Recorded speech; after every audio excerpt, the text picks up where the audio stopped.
This lesson is the introduction to the flower.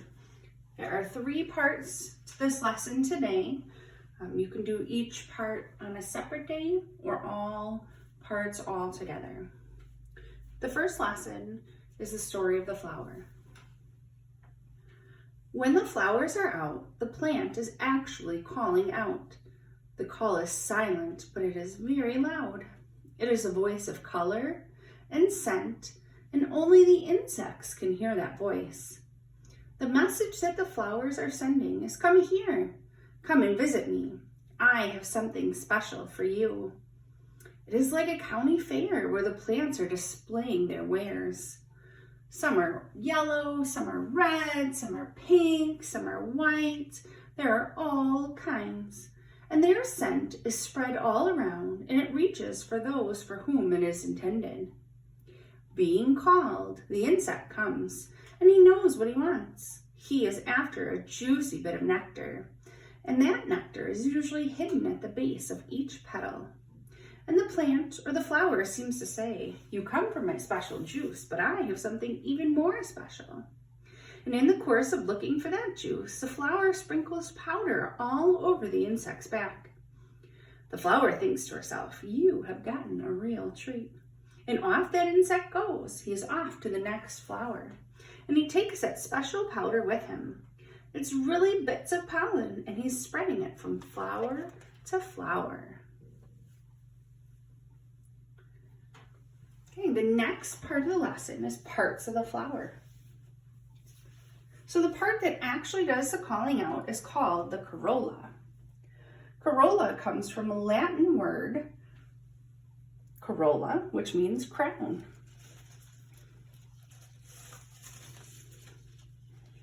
So right here is the crown of the flower. It's the corolla.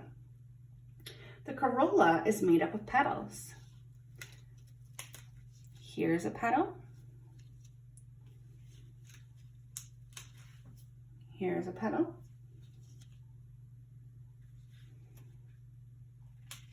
This is a petal. The corolla is protected by the calyx. Calyx comes from the Latin word meaning cup. If you look at the calyx, it looks like it's cupping the flower. And the calyx altogether is made up of sepals. Here's a sepal. This is a sepal. Here's a sepal. The part that produces the pollen is called the stamen. Stamen is a Latin word meaning thread because the stamen look like little threads. Let me see, I'm just taking off all the petals. See if we can find our stamen.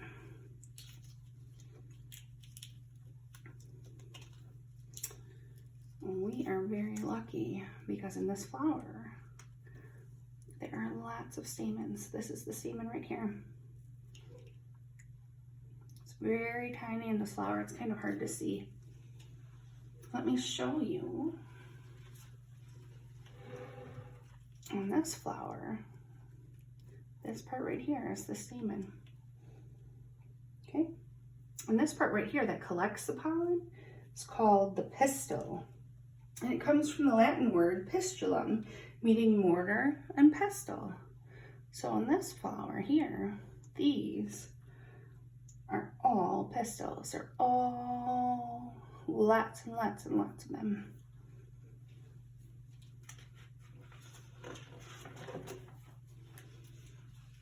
Okay. So that is the end of that portion. If you are so lucky to have flowers at home, when you dissect your flower, you can glue the pieces onto a piece of paper and label them so that they're all together.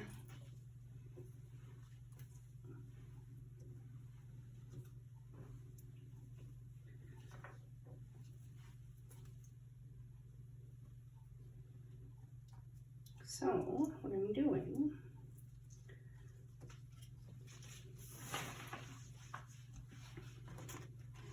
so you can do that. You can write out the names: corolla, petal, calyx, sepal, stamen, and pistil.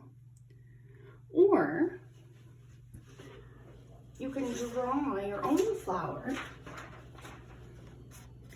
and then you can label the parts as you go. Okay, so then the last part of the flower lesson that I wanted to give you today is parts of the pistil and parts of the stamen. So when we're talking about a pistil, we can look at this one right here.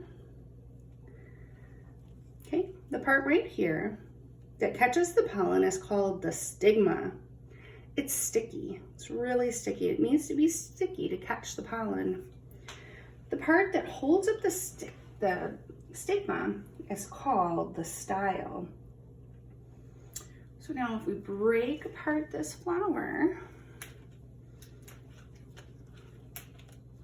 I'm taking off the petals, and here's that nectar that the flower was trying to give away.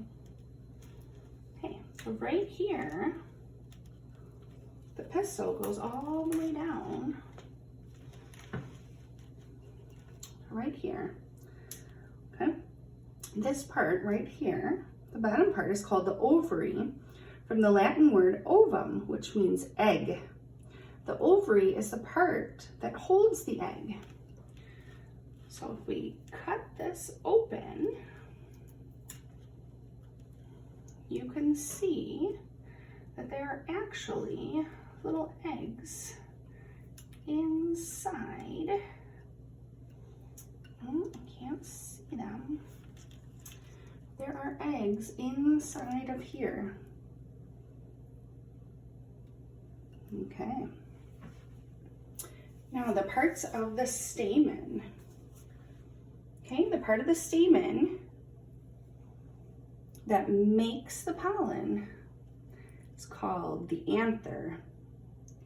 Anther is from the Greek word meaning flower.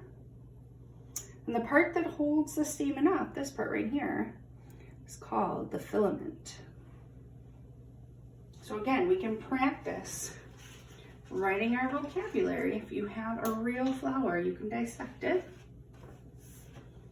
or you can draw on your paper. So in this case, I have my stamen, and I'm going to write anther, and I'm going to write filament.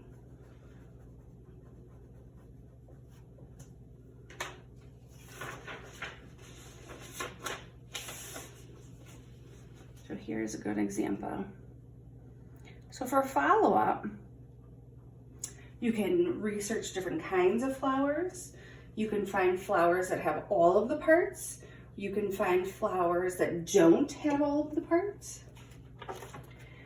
You can look at different colors, different types of flowers. There are other lessons about the flower where you can learn about the different kinds of petals.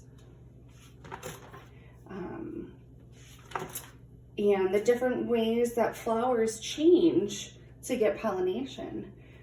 So some of them have landing pads, and some of them are shaped different. So there's all kinds of different ways. And there's lots of different follow-ups that you can do. So this was the first 3 lessons of Montessori flower lesson.